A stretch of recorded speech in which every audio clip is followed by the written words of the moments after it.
मैं हूं मोहम्मद आशिक। आप देख रहे हैं वेडनेसडे टाइम्स न्यूज। अभी हमारे साथ हिमाचल योजना बोर्ड के सदस्य मनोज चड्ढा व नगर परिषद डलहौजी के अध्यक्ष मनोज चड्ढा, इनके साथ नगर परिषद के उपाध्यक्ष मौजूद हैं, जिनके साथ हम कोरोना वायरस को लेकर खास बातचीत कर रहे हैं। जानकारी के लिए बता दें कि अभी हिमाचल प्रदेश में कोरोना वायरस का दौर जारी है। इसी बीच कोरोना वायरस की बात करें तो डलहौजी नगर परिषद की ओर से डलहौजी में क्या कुछ सावधानियां बरती जा रही है। जी आशिक जी, आपको बहुत बहुत नमस्कार।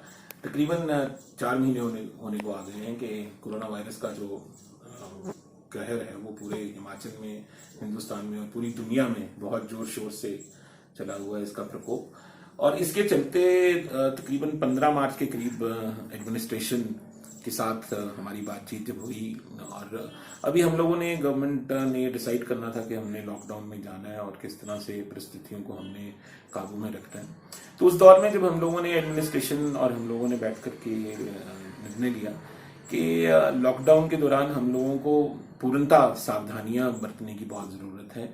और जो दिशा निर्देश मिनिस्ट्री ऑफ हेल्थ के, WHO के और हिमाचल सरकार के हैं, उनकी रूपरेखा बना करके उसको क्रियान्वित करना और उसको जमीनी स्तर तक लेकर के आना, ताकि लोगों को भी जो है उसके बारे में पूरी तरह से समझाया जा सके। और साथ साथ में हमारे जो नगर परिषद के कर्मचारी हैं और हमारे जो सफाई कर्मी हैं, जिनको हम कोरोना वॉरियर्स कहते हैं, उनको भी इसके बारे में पूरी तरह से तैयार किया जा सके। हम लोग जयराम सरकार के, हमारे मुख्यमंत्री जी के बहुत आभारी हैं कि इस प्रकोप में उन्होंने हिमाचल को बहुत सहेज के और संभाल के रखा है। और ये उन्हीं की दृष्टि है कि जिसके चलते लॉकडाउन की पूरी रूपरेखा जो है ये बनाई गई। और हम लोग आज इस स्थिति में हैं कि अगर हिमाचल की बात करें तो जैसे महाराष्ट्र में, दिल्ली में और अन्य ऐसे कई प्रांत हैं जहां पर बहुत भारी भरकम केसेस कोरोना के आए हैं, तो हिमाचल बहुत सेफ रहा है। की बात करें तो नगर परिषद में हम जानना चाहेंगे कि कितने वार्ड हैं। अगर सैनिटाइज की बात की जाए तो ग्रामीण इलाकों में, अगर पंचायतों की बात करें या गांव की बात करें तो हर जगह गांव को सैनिटाइज किया जा रहा है। इसी के साथ हम जानेंगे कि डलहौजी नगर परिषद के कितने वार्ड है और कहां पर जो सैनिटाइज किया गया है। जी, डलहौजी नगर परिषद में 9 वार्ड हैं, पर हमारा जो क्षेत्रफल है वो तकरीबन 24 से 30 स्क्वायर किलोमीटर के अंदर उसका फैला हुआ। और जब हमने ये सैनिटाइजेशन की मुहिम डलहौजी नगर परिषद एरिया में शुरू की, तो जितने भी हमारे सार्वजनिक स्थल थे उनको सैनिटाइजेशन की ये जो कार्य जो हमने किया। और ये अब मैं ये बताना चाहूंगा कि तकरीबन 20 मार्च से हमने ये कार्य जो है ये शुरू किया और निरंतर ये चल रहा है।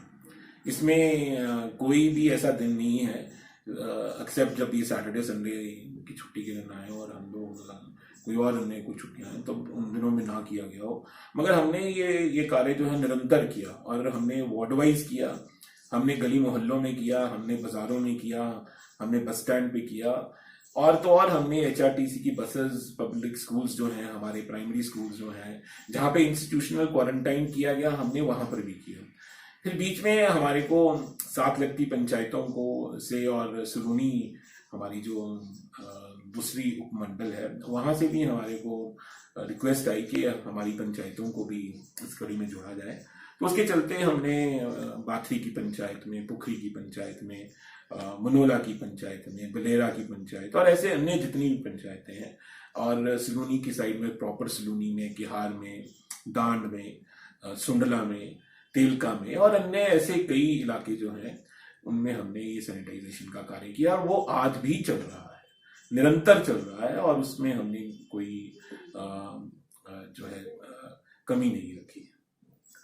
अगर व्यवसाय की बात की जाए तो डलहौजी में ज्यादातर जो लोग हैं वो व्यापारी हैं और व्यवसाय करके अपने परिवार का पालन पोषण करते हैं। तो आप किस तरीके से देखते हैं कि लॉकडाउन के चलते हिमाचल प्रदेश में जैसे लॉकडाउन कर दिया गया, तो लॉकडाउन के चलते डलहौजी पर्यटन नगरी में व्यवसाय पर किस तरीके का असर पड़ा है। जी आशिक जी, आप जानते हैं कि डलहौजी एक पर्यटन क्षेत्र है और पर्यटक स्थल है, और यहाँ का व्यवसाय जो है वो 90% पर्यटन पर डिपेंडेंट है। उसमें सिर्फ डलहौजी की बात ना करें, पूरे हिमाचल की बात करें तो यही स्थिति कमोबेश सभी जगहों की बनी हुई है। तो डलहौजी, मनाली, धर्मशाला, शिमला, कुल्लू, कसौली, ये ऐसे ऐसे जो क्षेत्र हैं हमारे, इन सिर्फ इन्हीं शहरों की बात नहीं, इनके साथ लगती पंचायतों पर भी जो है लॉकडाउन का और टूरिज्म की कमी का असर जो है वो देखने में मिला है। आप टूरिज्म को जब हम देखते हैं तो सिर्फ हम होटल की दृष्टि से देखते हैं, पर ऐसा सही नहीं है। टूरिज्म एक बहुत बड़ा फ्रेम है जिसके अंदर होटल एक पार्ट है, टैक्सी वाले एक अन्य पार्ट है, एडवेंचर्स वाले जो हैं वो अलग पार्ट है, उसमें राफ्टिंग वाले हैं, बोटिंग वाले हैं, हेली स्कीइंग वाले हैं, अपना पैराग्लाइडिंग वाले हैं, जॉर्बिंग वाले हैं। इसी तरह से शहरों में खतियार में जैसे आपके घुड़सवारी करवाने वाले हैं, पोर्टर्स हैं, गाइड हैं, और जो ये दुकानदार हैं हमारे, चाहे यहाँ पे राशन की दुकानें हों, चाहे हम लोग आर्ट्स एंड क्राफ्ट की दुकानें हों, चाहे छोटे सोवेनियर्स की दुकानें हो, कोई किचन बनाता हो, कोई आइसक्रीम बेचता हो, ये सब लोग जो हैं ये पूरी भी तरह पर्यटन के ऊपर निर्भर था इनका काम। और हिमाचल एक पहली स्टेट थी हिंदुस्तान में जिसने पर्यटन पर रोक लगा दी थी। ये रोक 19 मार्च को लगी थी और 19 मार्च से लेकर के अब तक लगातार जो है ये पर्यटन टूरिज्म जो इंडस्ट्री है वो पूरी तरह सफर कर रही है। हिमाचल में ही नहीं कर रही, उत्तरांचल में भी कर रही है, और गोवा में कर रही है, और नॉर्थ ईस्ट में कर रही है, J&K में कर रही है। मगर दुख की बात यह है हमारे लिए कि हम लोग एक पर्यटन सीजन में जा रहे थे। हमारा अप्रैल से सीजन शुरू होता है, अप्रैल, मई, जून, जो ये मैक्सिमम सीजन रहता है, और इसी के ऊपर जो है हम लोग पूरे साल को सस्टेन करते हैं, हमारे रोजगार को सस्टेन करते हैं, हमने होटलों की जो कमाई है उसके ऊपर हम लोग जो है अपनी रिफर्बिशमेंट और एस्टैब्लिशमेंट को सस्टेन करते हैं। इसी तरह टैक्सी वालों की बात है, और इसी तरह दुकानदारों की बात है, इसी तरह गाइडों की बात है, और इसी तरह जितने भी टूरिज्म से जुड़े हुए कारोबारी हैं उनकी बात है। तो हम लोग सीजन में जा रहे थे, हमें इस सीजन का नुकसान हुआ है। जबकि साउथ की बात करें, आप केरला की बात करें, राजस्थान की बात करें, गोवा की बात करें, तो इनका सीजन जो था वो सर्दियों में होता है, नवंबर, दिसंबर, जनवरी, फरवरी, मार्च। तो ये सीजन इन्होंने लगा दिया था और ये सीजन से निकल के ऑफ सीजन में आ रहे थे, तो इनके ऊपर टूरिज्म बंद होने का इतना प्रकोप नहीं पड़ा जितना कि हिल एरियाज में पड़ा है। तो इसकी जो मार हम लोगों को सबसे ज्यादा जो है सहनी पड़ रही है। और 250 के करीब डलहौजी में होटल्स हैं, इतने ही नंबर की टैक्सियां हैं, बनीखेत में टैक्सियां अलग से हैं, डलहौजी में अलग से हैं, बाथरी में है, और डलहौजी में ही हमारी 3 टैक्सी यूनियंस हैं। और आप हैरान होकर के कि हमारे यहाँ पर तकरीबन 70-80 ट्रक जो पानी की ढुआई में लगे हुए थे होटलों की, आज उनका भी काम बंद है। और वो दुकानदार, चाहे वो राशन के हो चाहे सब्जियों के हो, मुझे एक दुकानदार अभी पीछे बता रहा था कि जहां हमारा तकरीबन 2 क्विंटल दूध रोज का आता था, आज वो 50 किलो रह गया हफ्ते का। तो आप समझ सकते हैं कि कितना नुकसान लोगों को हुआ है। और उसके साथ साथ हमारे यहाँ पर डलहौजी में तकरीबन अगर आप 20 बंदे भी पर होटल लें तो आप 250 होटल की बात करें तो आप समझ सकते हैं कितना रोजगार लोगों का जो है वो छिन गया है। और अगर उसको आप मल्टीप्लाई करें पूरे हिमाचल में, तो टूरिज्म के रिलेटेड एक्टिविटीज बंद होने के कारण कितनी इकोनॉमी को इसका असर पड़ा है आप समझ सकते हैं। लोगों की किस्तें टूट रही हैं, लोगों को इंटरेस्ट देने की मुश्किल हो रही है, लोगों को रोजगार देने की मुश्किल हो रही है, बिजली के बिल देने की मुश्किल हो रही है, पानी के बिल देने की मुश्किल हो रही है। और इसी कड़ी में हमने जब माननीय हमारे मुख्यमंत्री हैं उनसे बात की तो उन्होंने बहुत संवेदनशीलता से इस बात को सुना और उन्होंने स्वीकार किया कि टूरिज्म के कारण बहुत बड़ी क्षति जो है हिमाचल को होने जा रही है। निसंदेह इसमें और भी कई ट्रेड्स हैं जो जुड़े हुए हैं, बट जैसे मैंने आपको बताया हमारा तकरीबन हिमाचल का 60 से 70% जो इकोनॉमी है वो टूरिज्म पर डिपेंड करती है। 10% हमारा जीडीपी का हिस्सा, एसटीडी का हिस्सा है।